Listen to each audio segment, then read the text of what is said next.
Nah, selanjutnya kita ke objek dari PPN itu sendiri. Nah, apa aja objek PPN?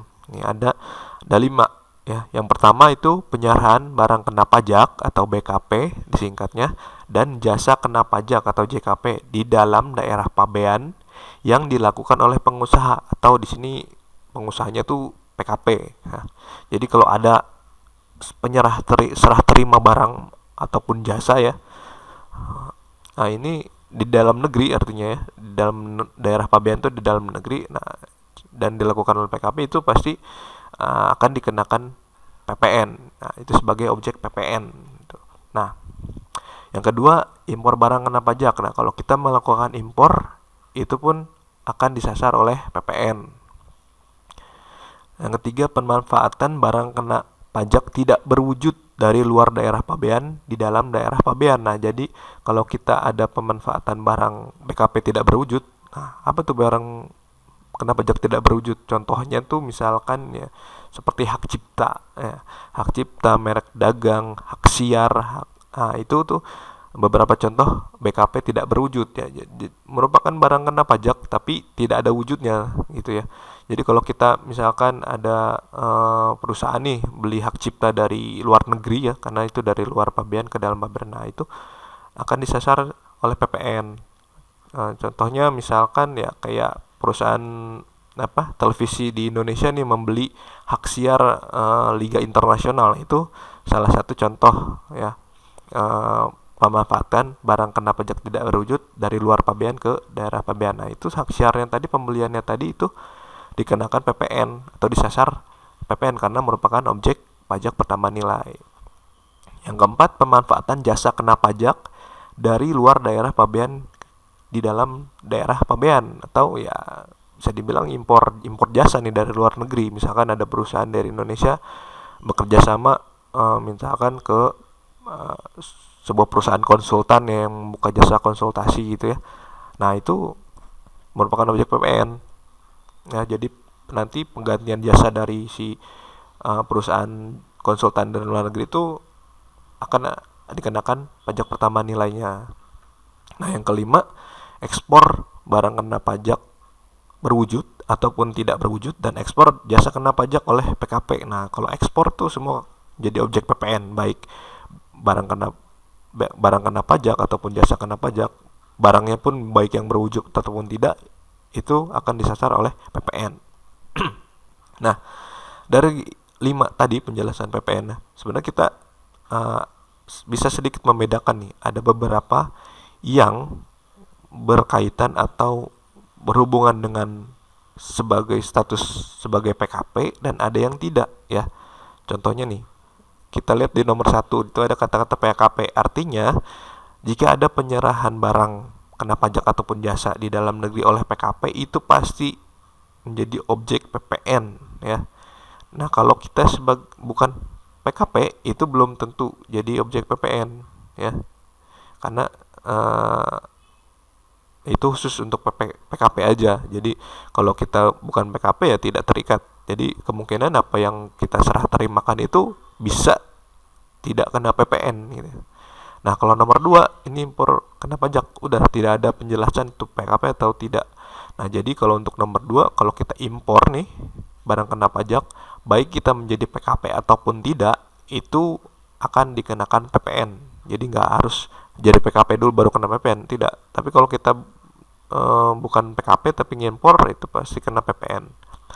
Yang ketiga, itu juga sama, tidak ada keterangan PKP atau tidaknya. Jadi kasusnya jika kita memanfaatkan barang kena pajak tidak berwujud dari luar negeri, baik kita statusnya sebagai PKP ataupun tidak, akan disasar oleh PPN.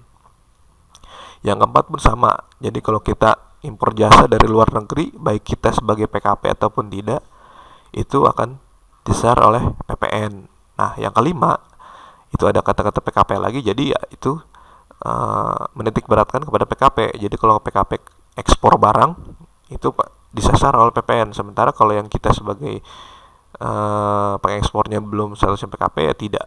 Ya, jadi nomor 1 dan nomor 5 itu terbatas PKP, yang 2, 3, 4-nya ya luas ya, tidak hanya PKP saja. Nah, dari penjelasan 5 tadi berarti itu kan berarti objek pajaknya itu sangat banyak atau sangat luas sekali gitu ya, objek PPN tuh, karena ada barang kena pajak juga, ada jasa juga, ada barang tidak berwujud, ada barang yang berwujud. Nah, untuk memudahkan mengklasifikasi mana yang merupakan barang kena pajak atau jasa kena pajak dan tidak, nah kita lebih membahas ke yang tidaknya saja, karena yang tidak masuk kategori barang kena pajak dan jasa kena pajak itu hanya sedikit, maka akan lebih mudah ya untuk mengklasifikasikannya. Nah, apa aja yang bukan merupakan barang atau jasa yang kategorinya kena pajak ya? Yang pertama kita bahas barang yang non PKP dulu ya. Yang pertama ada hasil tambang atau pengeboran ya. Jadi barang hasil pertambangan atau hasil pengeboran yang diambil langsung dari sumbernya itu bukan barang kena pajak atau tidak dikenakan PPN.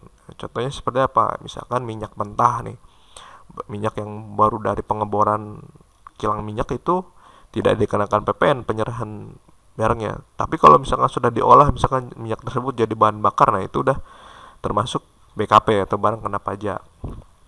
Yang kedua ada barang kebutuhan pokok yang sangat dibutuhkan oleh rakyat banyak. Jadi yang kategori-kategori barang kebutuhan pokok itu tidak dikenakan pajak tidak dikenakan PPN atau bukan merupakan barang kena pajak, kayak beras, gandum, sagu, terigu, sembako itu bukan merupakan barang kena pajak, jadi tidak dikenakan PPN.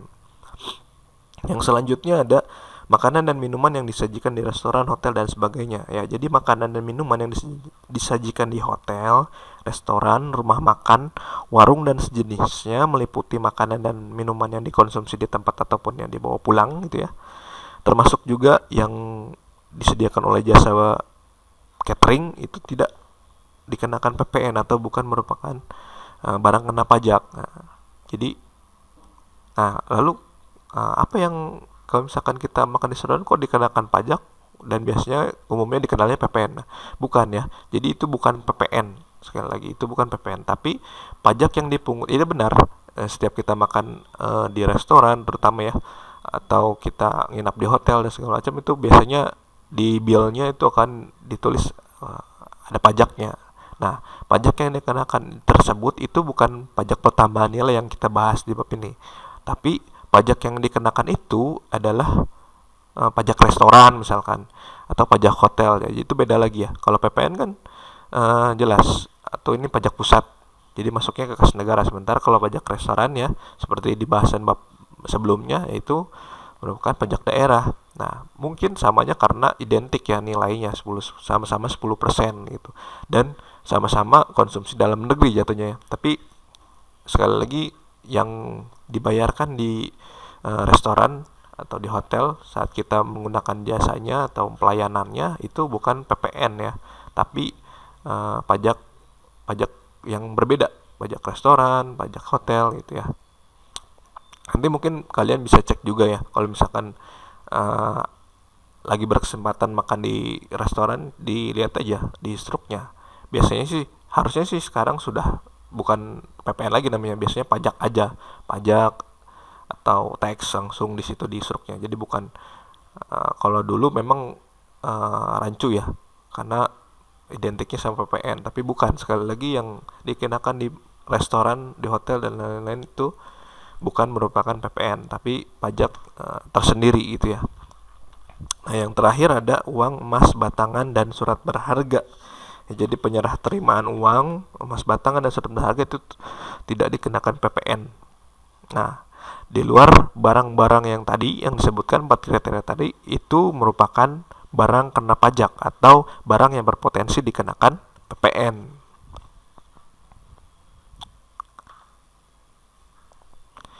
Nah, selanjutnya ada jasanya. Jasa juga luas kan maknanya ya. Nah, ini yang disebutkan adalah jasa yang merupakan bukan jasa kena pajak atau jasa yang nantinya tidak dikenakan PPN ya. Apa aja jasa yang tidak dikenakan PPN? Yang pertama itu ada jasa pelayanan kesehatan medis. Nah, itu tidak dikenakan PPN. Jasa pelayanan sosial, jasa pengiriman surat dengan perangko, jasa keuangan, jasa asuransi, jasa keagamaan, jasa pendidikan, jasa kesenian dan hiburan itu enggak. Jasa penyiaran yang tidak bersifat iklan tidak. Jasa angkutan umum ya di darat, di air.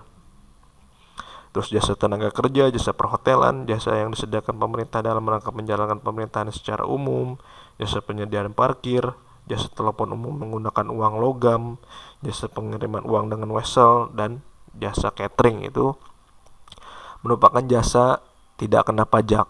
Jadi kalau ada apa serah terima atau jual beli jasa tersebut tidak dikenakan PPN. Nah, di luar jasa-jasa yang tadi disebutkan itu merupakan jasa kena pajak atau jasa yang nanti dikenakan pajak pertambahan nilai.